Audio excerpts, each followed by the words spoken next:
So Ben, everyone thinks that these cars in the Michelin Supercar Paddock, you know, are show ponies and they're going to go up all weekend and just wave to the crowds. And there is a lot of that. I mean, it's the first time many people have seen these cars doing a dynamic demonstration in Britain or in Europe, and there are a couple of global launches going on. But there is an underlying element of competition today, Saturday and Sunday, isn't there? There is. I mean, this is like the shootout, really. It's kind of like you bring your car to top gear, you want to get that time, the benchmark, get to the front. This is an opportunity for all the manufacturers to be in the same place at the same time. They've all brought their pro drivers. All these guys will be getting the maximum out of their cars that they can without crashing them. They're going to be feeling for grip, modifying the cars a little bit with tyre pressure and stuff like that, because in the afternoon at 1:30 or 1:20, they go maximum attack. They sort of dial it up to 11, and they've really got to unleash these cars and make the most of them. So, right, what do you want to look at? They've got loads of cool cars. We have, and we've also got quite a few great British manufacturers here, low volume, really doing what the British nutty petrol heads do best.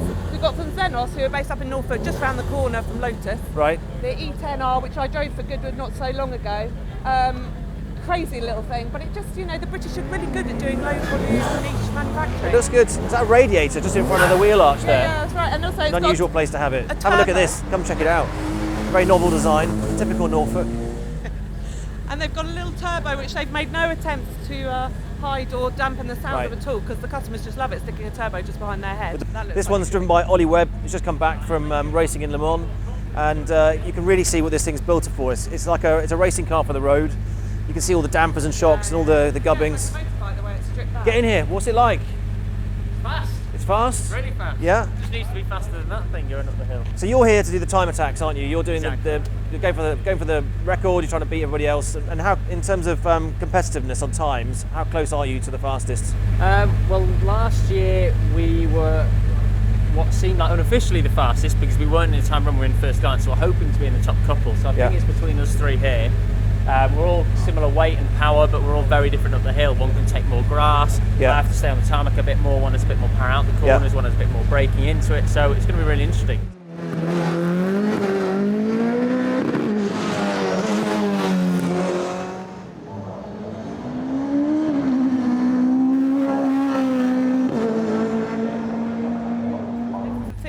Which is the crazy top of the range, full on power.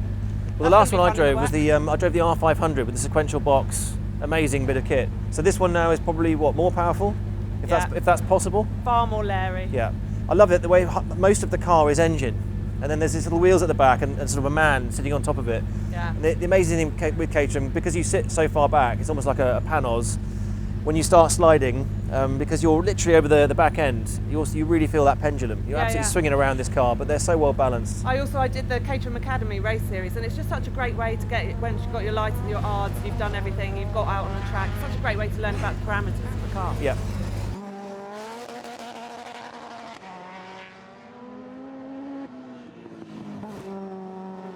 So we've got the Noble M600 Speedster behind us. Yep. This is kind of a personal favourite. This is not in my top 6, but it probably should be. I spent a lot of time in this car. It's the M600. Noble is a British car maker, and they make these really unique, very challenging cars, because most of the time these days everybody is throwing electronics, lots of traction control, stability systems, ABS.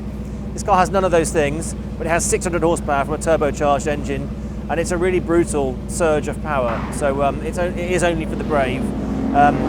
Previously, the one I drove was manual, so you really had to dig around and get really familiar with the car. There was no servo on the brakes, you had to push the brake pedal very hard to get it to stop. Steel brakes, so you had a fantastic feeling. But within sort of about 10 minutes, you really bonded with the car because it responded very intuitively to what you were doing. This one, they're quite proud of this because this is a Speedster, so they've ripped the roof off, so it's convertible, and they've got paddle shift.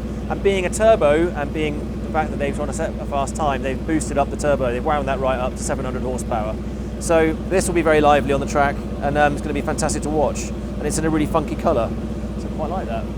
This is the McLaren P1 GTR. This is one of your top 6 picks from the Michelin Supercar Paddock. Why? Yeah, it is, and I haven't even driven it. This car lapped the Nürburgring in 6 minutes and 47 seconds, and you might wonder why anybody would care about these figures.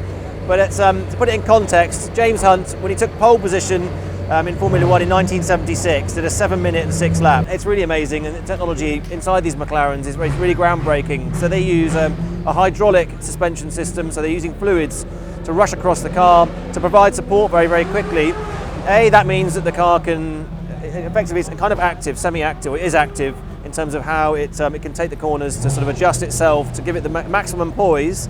But when you're driving them, there's this really amazing feeling that you get, and only McLaren has it. It's like, I don't know, it's like a difference between a waterbed and a mattress. It's incredibly, it is a fluid feeling, and it's amazing. It damps the bumps, yet it has the support when you want it. You look at this thing, it's incredibly aerodynamic, and you can see these really aggressive scoops that effectively are like, it's like a Formula One wing, thinly disguised underneath the bodywork. But yeah, it's an out and out race car.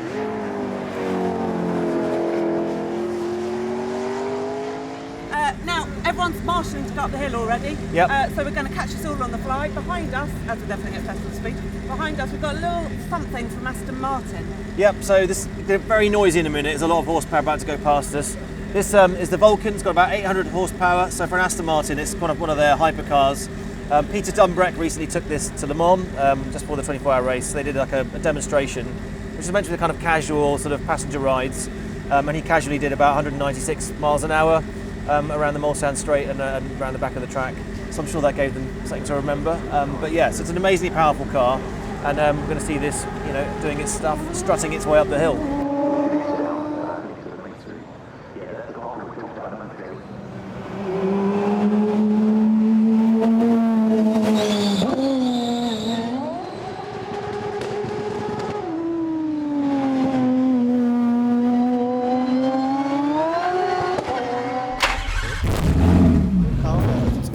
Sterling! Happy